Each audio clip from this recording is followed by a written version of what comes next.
I had broken out of the drudgery of a 9-to-5 job. I had a plan to start a record label. From that point, I had no idea where it would go. I was in a scene from my own film. I remember cycling out on my last day, down the road from Sanderson's, out the factory gates, into the sunset, thinking I'm free.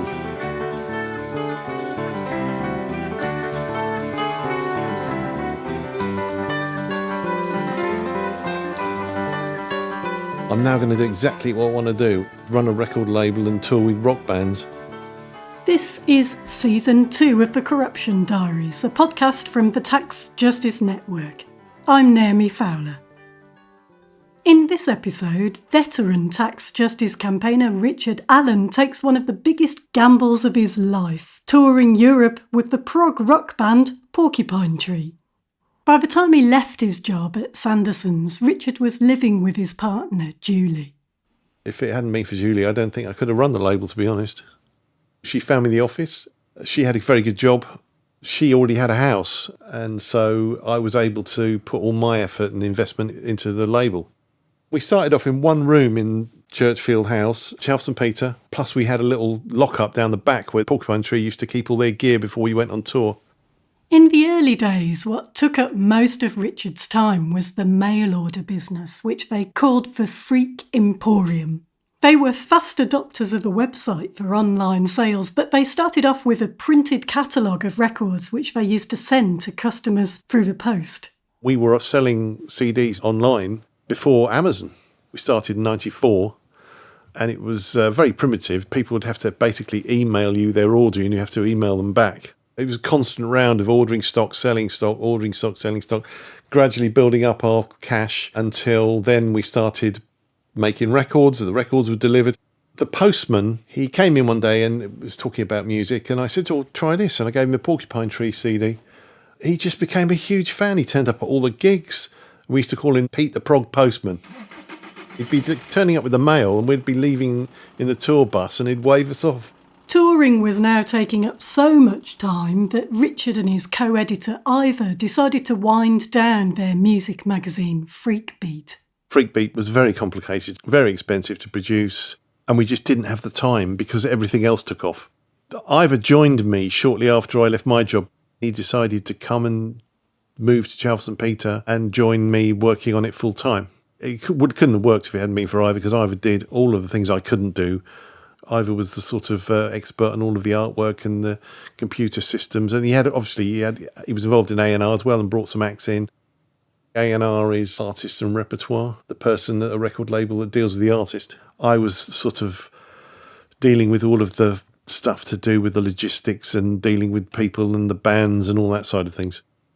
Ivor was the person that took the Freak Emporium onto the internet. The Freak Emporium is their mail order business. I was useless at computing, but Ivor could see the potential of selling mail order online, and he got a program that enabled us to do it. Richard was also working on getting Stephen Wilson's music out there. Stephen was at that point the only one in the Porcupine Tree band. We did the album On the Sunday of Life, and it was incredibly popular. And Mark Radcliffe, the BBC DJ, loved it, and he played it on his show repeatedly. As a result, we then did the second album, which came out in 1993. The guy that reviewed it in Melody Maker gave it incredible review, but obviously hadn't twigged that this was just one person and wasn't actually a band. And the review was so good, we thought, we've got to put some gigs on now. I spoke to Steve and said, do you think we could do a gig? He got together some people that he'd worked with. So one of them was Richard Barbieri, the keyboard player from the band Japan. And he got in Colin Edwin, the bass player, and Chris Maitland, the drummer. And we basically put this gig on at the Nag's Head in High Wycombe. And at the last minute, the promoter cancelled the gig, and he rang all the local newspapers and cancelled it without telling me. I rang the pub and I said, "What's happening?" And he said, "Oh, we've fallen out with that guy. He's a pain in the neck." And I said, "Well, it's going to happen next week, so I'll take it over." So I became the promoter. When the gig happened, it completely sold out. And the landlord of the pub said, "Well, I've had calls from all over the country, from Wales, from Scotland, and people travelled from all over the UK to see Porcupine Tree."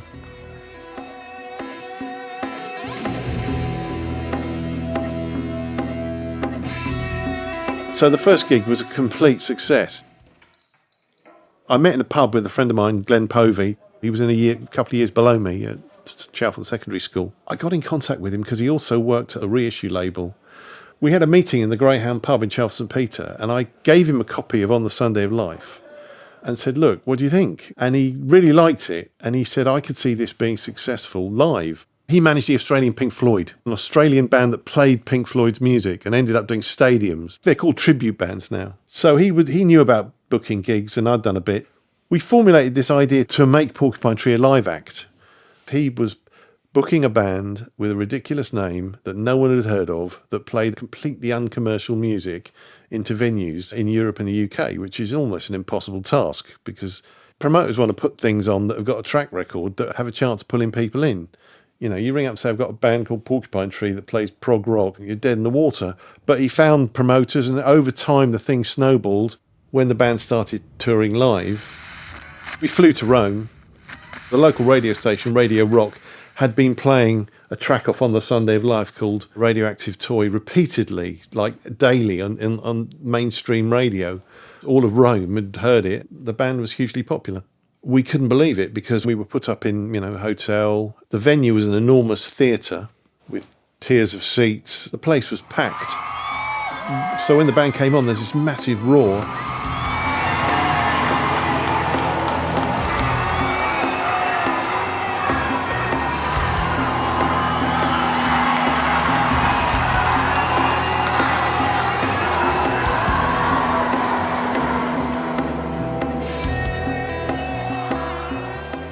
The Italian thing was just a real sort of morale boost.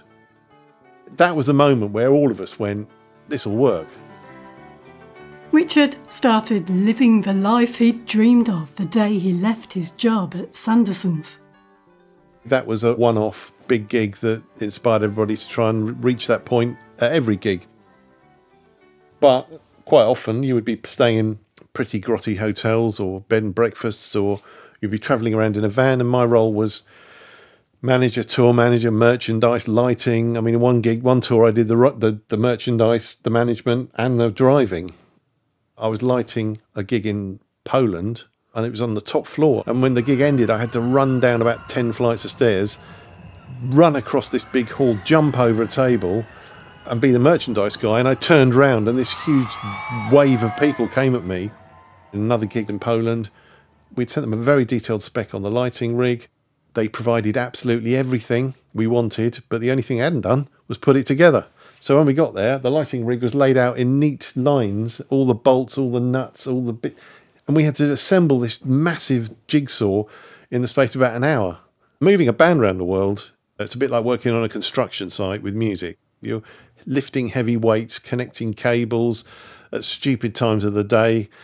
When the band's finished, your job starts. You're having to clear all this stuff away. You don't get out of the venue till 2 in the morning. And then the next thing you know, you're up at 6 in the morning driving again.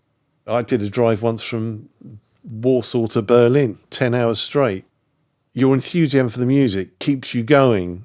You just get a buzz out of being involved in live music and being involved in the creation of art, even if it's not you creating it. So you're just running on pure adrenaline all the time. And it's so much better than a normal job. You never know what's going to happen. You wake up and it's completely different every day.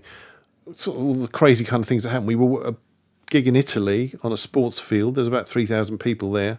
First thing that happened when we turned up was they had provided everything we wanted for the drums, apart from the cymbals. There was a 3-page fax and page 3 hadn't come through, and that had the cymbals on it. There was a panic. We managed to get them. Later on, we're backstage. There's all these sort of young kids, and we were watching this guy walk up to these kids, and he pulls out a big can of something, takes a swig of it, blows it out and lights it. It was paraffin or something. So the guy was a fire breather, and we're thinking, what is going on? When the band's on stage performing Porcupine Tree, suddenly all these kids walk on the stage, and we're like trying to stop them, and they all had these cans of paraffin, and they all start blowing flames all over the stage. We're all panicking, thinking, who are these people? Get them off the stage. And it had all been organised without anyone telling us by the promoter, so we were having to stop unauthorised fire breathing. Just as the gig ended, I was by the mixing desk. This guy handed me a box with a big red button in the middle of it, because he couldn't speak good English and I couldn't speak Italian. And he indicated to me that I had to press this button at the end of the gig. That's what I thought he meant. I thought maybe this will send some, thunder flash off or something. So I'm waiting for the very last part of the show. This Italian guy comes running towards me through the crowd, pushing people out of the way, shouting, why? Leaps forward, hammers this red button. This massive firework display goes off behind the stage. And of course, they had wanted me to press it earlier. And I remember the drummer, Chris, looking behind at these huge explosions, thinking, what the hell's going on now? Musicians, quite rightly, get unhappy when unauthorised fire breathers walk on. We added that to our rider. It had no unauthorised walk-on acts, such as fire breathers. I remember going to other gigs and they were going, what the hell's this clause? It happened. As fun as these antics were, they were taking a toll on other parts of Richard's life. It's a lifestyle. It's not a job. I was absent, I suppose, a lot of the time. Music industry is not particularly great for relationships. You've got a second family called a band. Bands are obsessed with making music. They're not interested in things like how do we get from A to B. That's your problem.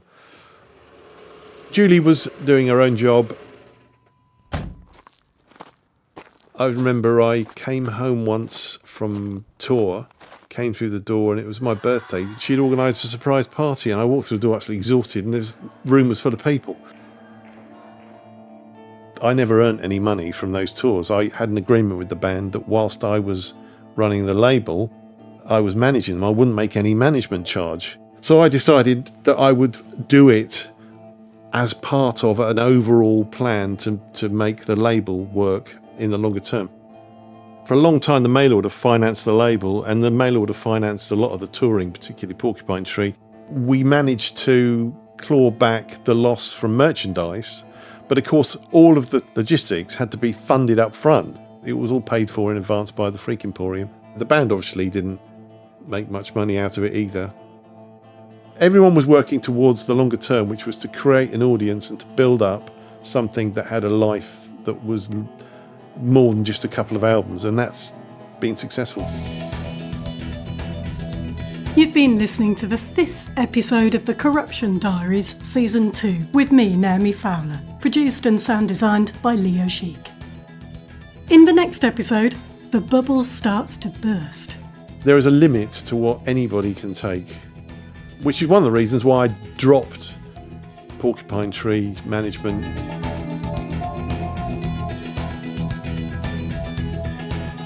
Delirium Records music used in this episode was courtesy of Cherry Red. If you liked a song, see the track listing in the episode notes.